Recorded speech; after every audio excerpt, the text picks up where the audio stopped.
Welcome to the Press Box, a presentation of the Dispatch and Rock On Argus, sponsored by Zeglin's TV and Appliances. We have a new setup here, guys. I got Steve Tappa to my left. I got Daniel Makarewicz to my right. I'm Marc Nesseler, the sports editor.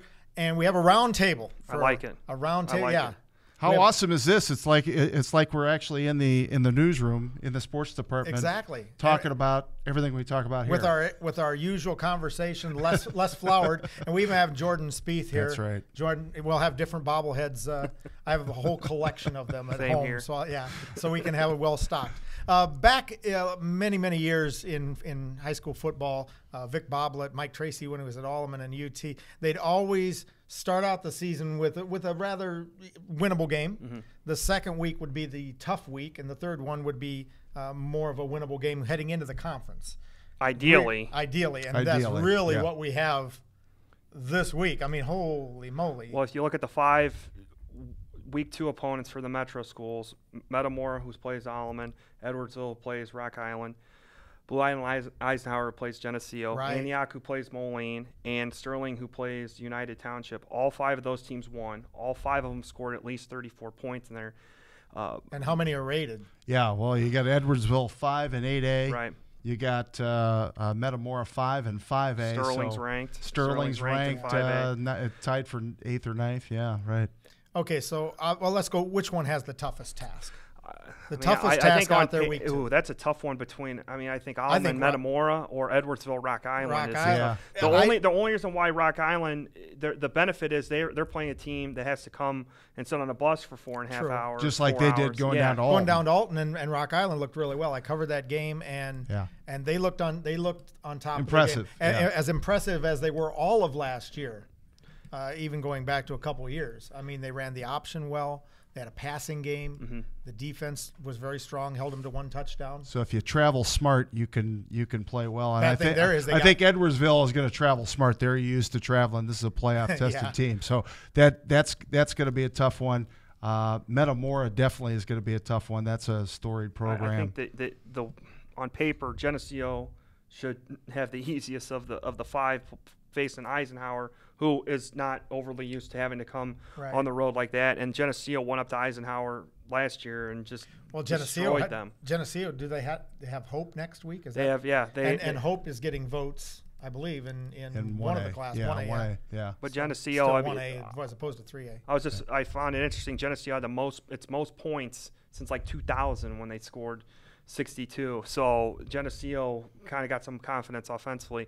But, yeah, I mean, when you look at Edwardsville, the personnel, they have the A.J. Espenza, I think it's how you pronounce it. He's the number 2 prospect in the nation as a junior at the end.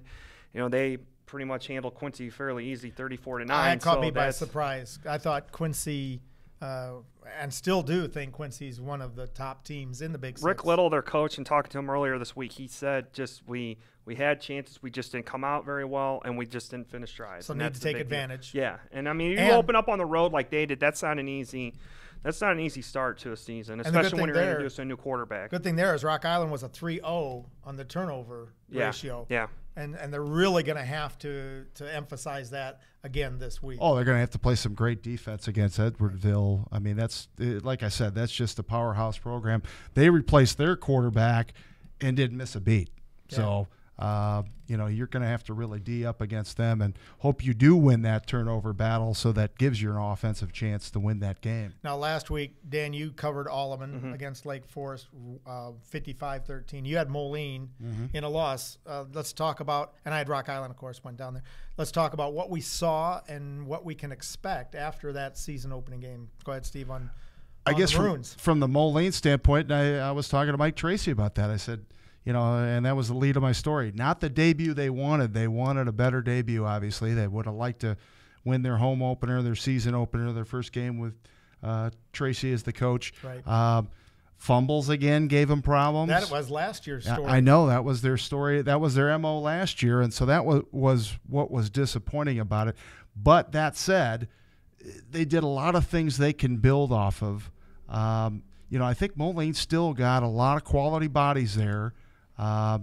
Joliet West was a good team, is a good team, a spread team, which is something that is hard to replicate in practice.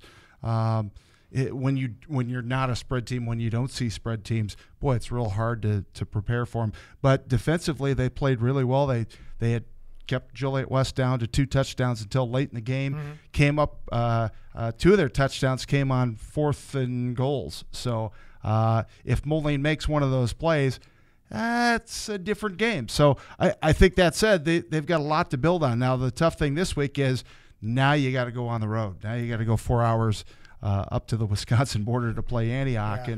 And Antioch's always a good program. And they're way tucked up in the northwest corner. I mean, it's just a long trip. You're going to have to travel smart, like we said before. Am I the only one that when he said M-O, I wanted to go L-I-N-E? Jordan, how about you? Jordan says, yeah, he's good with that too. Alleman, Keelan Wan, obviously. Kellen Wan. Yeah, Pace Center.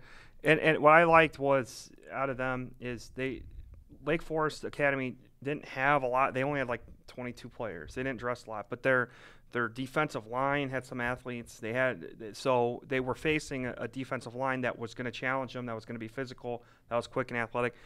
Kellen Wan made a lot of good reads. Caleb Dorsey, I know that he impressed a lot of the coaches. They were kind of wondering how he would step up as a senior. He was physical. He had 93 rushing yards. Kellen Wan ran the ball, directed the offense really well. They had 4 guys with 30 yards or more, 3 with 56 yards or more, 2 with 93 yards or more. So the passing game needs a little bit of work in progress. They were 1 of 7, but if Alleman can stay healthy, which is a big key with them, always is. And their line played well, but if they can stay healthy, and if they can put pressure on the quarterback on the defensive side, they're going to be all right. It's just this is a big test with Metamora, the ability to score a lot of points, the ability to run the football. Alleman's going to have to A, churn out long drives, and B, hold on to the football. If they can do that, we'll see what happens on Friday night. As far as the Rocks go, just all facets of the game.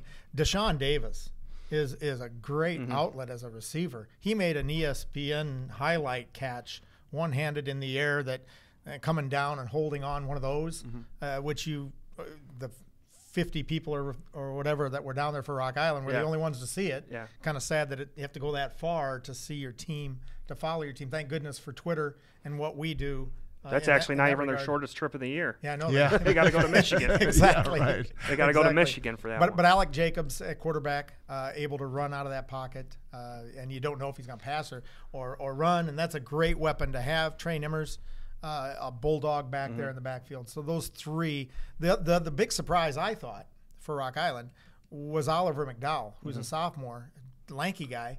But, boy, he showed some promise. And I think, do they have to rely on Nimmers all the time? Do they have to rely on Jacobs with the option? They get McDowell growing back there, and it's going to probably take, a few weeks. And he got in there the second half when they were up on Alton, but still it was a close game when he did. So I think I put a lot of stock in that. So UT, DJ Jarvis covered them last week. We talked to him before we came on. We don't have a table for 4. So darn. But Dakari Mars, he was impressed with Yeah, Dakari he had the Mars. Metro leading 128 rushing yards. He had 2 touchdowns. It's just a key for UT. This is going to be an interesting stretch here when you got to go do Sterling, who won 56-6 over Rock Falls, and then play Sunday. They're playing with the NFL teams or on a Sunday in the season opener. Yeah. So that's an interesting stretch where you got to go on the road for 2. One of them being on a Saturday. That's going to be kind of a challenge. Right. And then you open up Big Six play with Alleman. So it's going to be the next 3 weeks are kind of. Well, the other thing I noticed with their stats was Wessel's no touchdown, no passing completions. I did even try one. I don't know. Can't remember. It was either 1 or none. Yeah. But that's something that I think they need to incorporate. You can't go Dakari. You're going to have otherwise, to they're going to look at Dakari all the time. Dakari left, Dakari right, Dakari in the middle. I'd said to a lot of UT people had asked me, and I said the important thing is, okay, they didn't win probably the most winnable game on their schedule right now, but they competed. Yeah. And that's what has to carry UT this entire season as they're still rebuilding that program. It's little baby steps all the way along. But what they have to do now is, okay, they had a great performance on Friday. They competed hard. They didn't get a win. They competed hard. They got to keep competing hard to give themselves a chance to win. Will that work this weekend against Sterling? Probably not. We'll see. We'll see. But The one thing I noticed here is that Jordan Spieth saying you guys got to wrap it up because your time is. See that fist up there? You guys got to wrap it up. So I'd like to thank you for joining us on the press box. As always, it's a pleasure. Week 2 is going to be in the books, and it's going to be a challenging one. We thank Zeglin's TV and Appliance for their sponsorship. Steve, Daniel, thanks, we look boss. for. I like the way we have 3. Let's do that again. We'll see you next Wednesday. All right.